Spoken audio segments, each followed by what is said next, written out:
प्यारे बच्चों नमस्कार। पिछले वीडियो में हमने डायनेमिक्स स्टार्ट किया था। आज कुछ डेफिनेशंस हमने उसमें पढ़ी थी। आज हम उसका नेक्स्ट टॉपिक हम स्टार्ट कर रहे हैं और ये टॉपिक का नाम है हमारे पास सरल रेखीय गति। सरल रेखीय गति, जिसके अंदर हम दो टॉपिक पढ़ने वाले हैं। फर्स्ट है वेग यानी कि वेलोसिटी, एंड सेकंड है हमारे पास त्वरण, एक्सेलरेशन। ये दोनों टॉपिक्स हम इसमें पढ़ने वाले हैं। तो देखिए, पहली बात तो ये है इसकी, अगर आपने पिछला वीडियो नहीं देखा है तो आप पहले प्लेलिस्ट पे जाकर के पिछला वीडियो जरूर आप देख लेना। उनकी जो छोटी छोटी डेफिनेशंस हैं कुछ, वो जो मैंने बताई थी, वो सारी आप एक बार रिवाइज कर लेना। उसके बाद में आप यहाँ पे ये वीडियो देखना। दूसरी बात कि अगर आपने मेरे चैनल पे आप पहली बार आ रहे हो तो इसको सब्सक्राइब कर देना। बेल आइकन, जो बेल आइकन है उसको प्रेस कर देना, जिससे कि आपको जब भी मैं कोई वीडियो डाउनलोड करूँ, इसमें अपलोड करूँ, तो नोटिफिकेशन सबसे पहले आपके पास में आ जाए, जिससे कि आपको वेट ना करना पड़े देखने के लिए। चलिए स्टार्ट करते हैं। वेग, वेलोसिटी और त्वरण, दोनों चीज यहाँ से हम ड्राइव करेंगे। किसके लिए? सरल रेखीय गति के लिए। हम मान लेते हैं इसकी कोई कण है जो यहां पर है, उसकी पोजीशन O है, O से चलना प्रारंभ करता है वो, और एक सरल रेखा में वो गति कर रहा है। हम मान लेते हैं इसकी t समय पश्चात में उसकी पोजीशन P है। हमने ये मान लिया कि O से स्टार्ट हुआ वो, और t समय पश्चात में उसकी जो पोजीशन जो है आफ्टर t टाइम्स, यानी कि यहां से यहां तक t समय है, और ये दूरी जो तय की इसने वो x है, ये दूरी है, और ये समय है t समय। यानी कि O से स्टार्ट हुआ चलना वो, और P तक पहुंचने में उसे t समय लगा, और x दूरी उसने तय की। अब हम ये मान लेते हैं कि t समय में वो P पर पहुंचा है, और t प्लस डेल t समय में मान लीजिएगा कि वो यहां पे आ जाता है q। यहां से यहां तक का जो टाइम इंटरवल है इसका t प्लस डेल t, और जो दूरी जो है वो मान लेते हैं हम x प्लस डेल x। ये इसने दूरी तय की यहां पे। तो हम इस चीज को लिख लेते हैं यहां पे कि माना किसी कण की t समय पश्चात स्थिति P पर है, तथा t प्लस डेल t समय पश्चात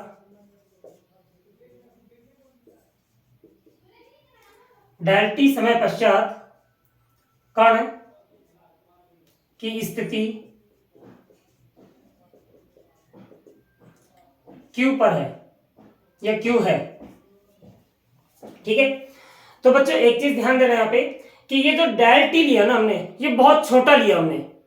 बहुत छोटा का मतलब tending to zero, del t tends to zero, zero के लगभग बराबर का है। तो अगर हम ये बात करें कि P से लेकर के और Q तक का अगर वो डिस्टेंस ट्रेवल किया, तो PQ डिस्टेंस कितना हुआ हमारे पास? PQ हुआ डेल x, और टाइम कितना लिया इसने? समय लिया यहां से यहां तक पहुंचने में डेल t। समय कितना लिया इसने? Del t। अब हम यहां पे मान लेते हैं कि माना t समय पश्चात कण का वेग v है। तो अब एक चीज बताइए, P से Q तक जाएगा तो औसत चाल कितनी होगी इसकी? औसत चाल होगी यहाँ पे दूरी बटा में चाल, यानी कि औसत चाल मैं यहां पे लिख लेता हूं, औसत चाल इज इक्वल टू दूरी है डेल x और चाल है डेल t। मैं सिर्फ इतना डिस्टेंस ले रहा हूं जो कि एक बहुत छोटा है।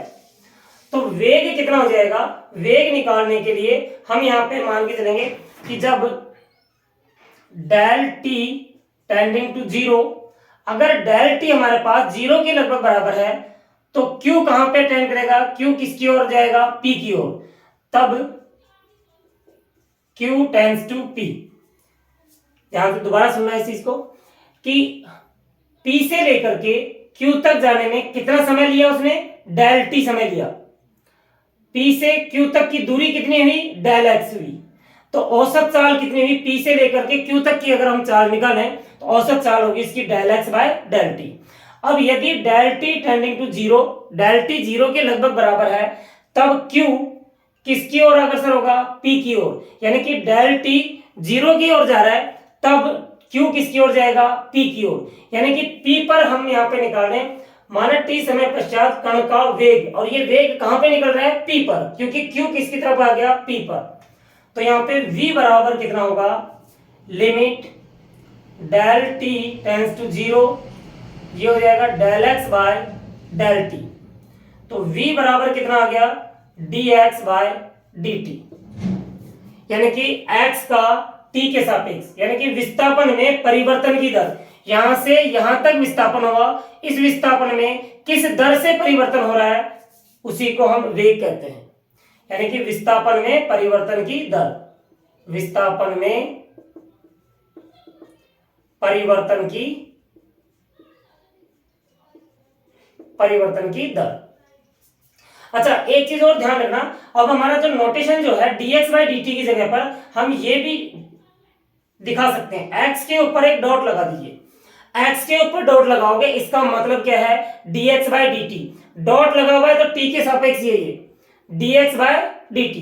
तो वेग कितना हो गया हमारे पास, x डॉट या dx बाय dt, विस्थापन में परिवर्तन की दर। ये सरल रेखीय गति के अंदर वेग का फॉर्मूला है कि कितने विस्थापन कितना हुआ, उसमें समय के सापेक्ष किस दर से परिवर्तन हुआ है, उस दर को हम वेग कहते हैं, और उसका फॉर्मूला क्या होगा, dx बाय dt। यानी कि x का t के सापेक्ष आप अवकलन कर दीजिएगा, अवकलन करने के बाद में आ जाएगा।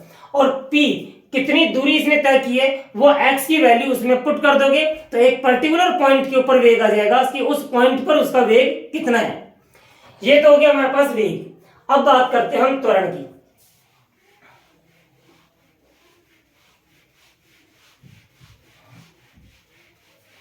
सेकंड पॉइंट था हमारे पास त्वरण।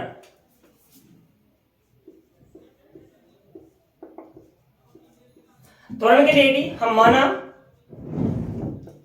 t तथा t प्लस डेल t समय पश्चात, t तथा t प्लस डेल t समय पश्चात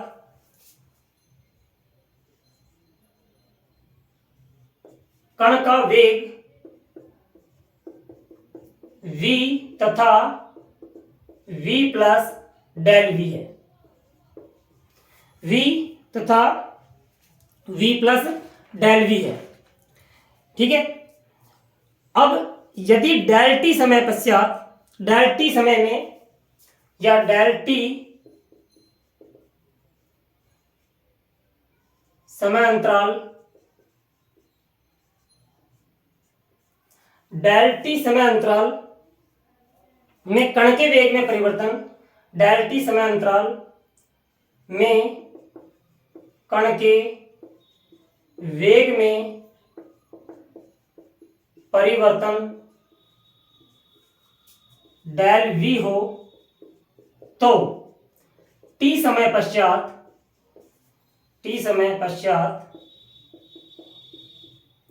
कण का त्वरण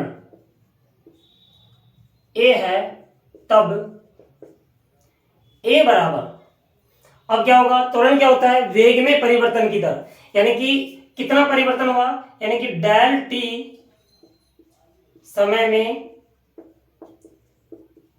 वेग में परिवर्तन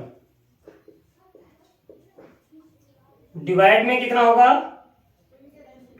डेल t। और ये डेल t क्या होगा हमारे पास, limit del t tends to zero. यानी कि बहुत ही छोटे अंतराल के अंदर बात कर रहे हैं हम कि डेल t समय में वेग में कितना परिवर्तन हुआ और डिवाइडेड बाय डेल t। तो a बराबर कितना आ जाएगा, limit del t tends to zero, और ये था हमारे पास del v by del t, क्योंकि डेल t समय में वेग में परिवर्तन कितना हुआ था, डेल v, और इसी को हम लिख सकते हैं dv बाय dt, या हम इसको दिखा सकते हैं v डॉट, यानी कि t के रेस्पेक्ट में है ना, तो v डॉट हम करके इसको दिखा सकते हैं इस तरह से। तो a कितना आ गया हमारे पास, त्वरण कितना आ गया, dv बाय dt, यानी कि वेग में परिवर्तन की दर। अच्छा, इसको एक दूसरे प्रकार से भी रिप्रेजेंट कर सकते हैं हम, a is equal to d by d t, और v का फॉर्मूला क्या है, वेग है, तो वेग कितना हो जाएगा, dx by dt is equal to कितना हो गया, d square x by d t square, यानी कि x का यदि आप दो बार अवकलन कर देते हैं, दो कोटि का अवकलज निकाल लेते हैं, तब क्या आ जाएगा, त्वरण। और इसको हम दिखाते हैं कैसे हैं, x के ऊपर दो डॉट लगा दीजिएगा। दो डॉट का मतलब क्या होता है कि ये दो कोटि का अवकलज है dx बाय dt, लेकिन ये ध्यान रखना कि ये t के रेस्पेक्ट में ही है। समझ में आ गई बच्चों? तो एक की जो त्वरण होगा वो कितना होगा, d square x by d t square, या x डबल डॉट लगा देना। अच्छा, इसी का एक और फार्मूला हम ड्राइव कर सकते हैं, मैं यहीं पे बना रहा हूं इसको, कि a बराबर कितना था हमारे पास, dv बाय dt, और dv बाय dt को हम इससे देखते हैं, हम limit del t tends to 0, और इसको लिख लीजिए आप del v by del x और del x by del t, क्योंकि डेल x से डेल x कैंसिल हो जाएगा, तो del v by del t ही आ जाएगा हमारे पास। आगे देखिए, limit del t tends to 0, और ये आ जाएगा। अच्छा, यहाँ पे चलो मैं अभी थोड़ी देर में चेंज करके बताता हूं, del v by del x limit del t tends to 0, और ये आ जाएगा del x by del t, del t। अब ध्यान से देखिए, अगर डेल t हमारे पास, डेल t जो है p पॉइंट ये था, q पॉइंट ये था, और ये समय अंतराल कितना है यहाँ पे, डेल t। अगर ये डेल t है और ये दूरी कितनी तय की, डेल x, डेल t यदि 0 के बराबर हो गया, लगभग 0 के बराबर हो गया, तो डेल x भी 0 के बराबर होगा। तो यहां पर आप लिमिट जो ले रहे हो, तो ये डेल x टेंड्स टू 0 ले लेना, ठीक है। तो ये तो बन गया हमारे पास क्या, dv by dx by dt, और ये हो जाएगा dv बाय dx। तो a बराबर, मैं यहां पे दिखा रहा हूं, ध्यान से देखिए, a बराबर ये हो जाएगा dv बाय dx, और ये हो जाएगा dx बाय dt। और हम जानते हैं कि dx बाय dt क्या होता है, वेग, और dv बाय dx, यानी कि अगर हमें v का, वेग का x के सापेक्ष अवकलन कर दें और v से इसको मल्टीप्लाई कर दें, तो क्या आ जाएगा हमारे पास, त्वरण निकल के आ जाता है। ठीक है बच्चों, तो ये दो पॉइंट थे हमारे पास, वेग और त्वरण के, वेलोसिटी और एक्सेलरेशन। इस प्रकार से करके हम निकाल सकते हैं यहाँ पे कि वेग कैसे निकालते हैं, वेग होता है dx बाय dt, और त्वरण होता है हमारे पास क्या, dv बाय dt, यानी कि v डॉट, या d square x by dt square x double dot, या फिर बाद में हम इसको इस तरह से कर सकते हैं, del v by del x और del x by del t। इसका मतलब हो गया dv बाय dx और dx by dt। dx by dt क्या होता है, वेग होता है, और dv बाय dx क्या होता है, dv बाय dx। तो ये आपका त्वरण निकालने के यहाँ पे तीन मेथड है, कि वेग में परिवर्तन की दर समय के सापेक्ष, या विस्थापन में दो क्या कहते हैं, सेकेंड ऑर्डर डेरिवेटिव, किसका, विस्थापन का, डिस्प्लेसमेंट का, x डबल डॉट, यानी कि x का अगर आप दो बार अवकलन कर देते हैं dx बाय dt, फिर d square x by dt square, तो भी आपका त्वरण आ जाता है। या फिर बाद में आप v का x के सापेक्ष अवकलन कीजिएगा और साथ में v से मल्टीप्लाई कर देंगे, तो भी आपका एक्सेलरेशन आ जाएगा। तो बच्चों, इस तरह से करके ये दोनों चीज हम निकालेंगे, वेग और त्वरण। अब अगले वीडियो के अंदर मैं इसके क्वेश्चंस सॉल्व करवाऊंगा, और उसके बाद में फिर हम अगले समतलीय गति जो होगी हमारे पास, समतलीय, ये तो सरल रेखीय गति थी, समतलीय गति हम नेक्स्ट वीडियो के अंदर पढ़ेंगे। यहां तक आप कंप्लीट करके रखना। धन्यवाद।